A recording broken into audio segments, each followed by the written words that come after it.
বলেন। আমি যাওয়ার পরের দিন রাতে উনি আমার রুমে আসছে, এসে আমার গায়ে ব্যথা সরাই ফেলছে, সরার পর উনি বলতে কি তোমার আব্বা? আমার বাবা। হ্যাঁ, আমার বাবা গায়ে হাত দিছে। তো ওই দিন আমি কিছু করি না, আমি সরাই দিচ্ছি। আমি বলছি যার না, তো আমি আম্মুকে ডাকবো। তো ওই দিন একবার আসতে সরে গেছে। চলে যাওয়ার পরে সকালবেলা যে আম্মুকে বলবো ওই সুযোগ ছিল না। আমি মুখ ধুতে গেছি, আমার সব মেয়ে এই ফাঁকি দিয়ে চলে গেছে ডাক্তারের কাছে, লক্ষ্মীপুর ডাক্তারের কাছে চলে আসছে। তো দিন আমি সকালবেলা চিলাচিলি করছি, যদি আপনি এরকম আর কিছু করেন আপনি এরকম করবেন। না, আমি এরকম কিছু করবো না। তারপরে আমি বলছি যদি আপনি এরকম কিছু করেন আমি সবাইকে বলে দেবো। আমাকে অনেক বারবার বোঝাচ্ছে যে তুই এটা মেনে নে, আর উনি যেটা করতে চাচ্ছে সেটা আমি মেনে নিতাম, আর আমি যেন এই কথাটা কাউকে না বলি, উনি আর আমি যেন আর কেউ যেন না জানে। আমি বলছি না, আপনি যদি আপনি আর কিছু না করেন তাহলে আমি কাউকে কিছু বলবো না। যদি আপনার পরে আবার কিছু করতে দেন তাহলে আমি সবাইকে বলে দেবো।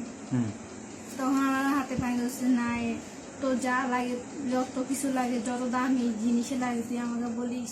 তারপর আমাকে বলছে মোবাইল কিনে দিবে, তাও যেন আমি উনির সাথে এই কাজটা করি। আমি বলছি না, আমার কিচ্ছু লাগবে না, আমি এখান থেকে চলে যাবো, আমার কিছু লাগবে না। আচ্ছা, এইসব করে গেল। তারপরে শুধু ঘরে ডাকতেছে, শুধু উনির রুমে ডাকতেছে। আমি ঘরের বাইরে বসে আছি, উনির রুমে ডাকতেছে। তো সন্ধ্যা হলো, সন্ধ্যা হওয়ার পরে কিনা করে খাই দেই, আমরা শুয়েছি। শোয়ার পরে উনি আমার বাপে আমার রুমে 3 বার গেছে। কয়টার দিকে গেছে? একটা এরকম পরপর 3 বার গেছে। প্রথমবার গেছে, প্রথমবার যাওয়ার পর আমার ক্যাথা সরাইছে, তখন আমি টের পাই নাই। যখন বুকে হাত দিছে, অন্য সরাইছে, বুকে হাত দিছে, তখন আমি টের পাইছি। তারপরে উনি আবার, আমি চিল্লাচিল্লি করছি, সরে গেছে। সরে যাওয়ার পর উনি আবার আসছে, এসে আমার প্যান্টের রশি খুলে ফেলছে। খুলে যখন ফাঁক করে ফেলছে তখন আমি টের পাই গেছি। ঘুমেছিলাম, টের পাইছি। যখন ফাঁক করছে তখন আমি টের পাইছি। এরপর আমি আপনি আবার আসছেন কেন, আমি এখনই বাইরে হয়ে সবাইকে চিল্লাবো। তখন চলে গেছে, বলছে না কিছু বলিস না, কাউকে কিছু বলার দরকার নাই, আমি যাচ্ছি। আচ্ছা, তারপর আমি জাগনে ছিলাম। তারপর উনি আবার আসছে, এসে দেখতেছি আমি ঘুমাই গেছি, হালকা চোখ লেগে আছে।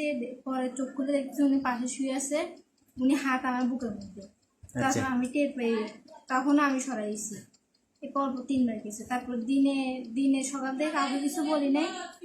তারপর উনি রুমে বারবার রুমে ডাকতেছে, উনি হাত পা টিপে রাখতেছে, এই করতে ডাকতেছে, 1 গ্লাস পানি নিয়ে যেতে ডাকতেছে। আমি যাচ্ছি না, একবার এক জিনিস নিয়ে অজুহাত দিয়ে ডাকতেছে। তারপর সামনের রুমে দরজা বন্ধ করিস দিনে, সামনের রুমে এই 12টার দিকে সামনের রুমে দরজা বন্ধ করে দিই। উনি আমি পিছনের দরজা দিয়ে বসে আছি, উনি ওইখানে যায় আমাকে ধরছে। তখন আমি উঠালে বেরিয়ে গেছি, আমি বলছি সরে না আপনি।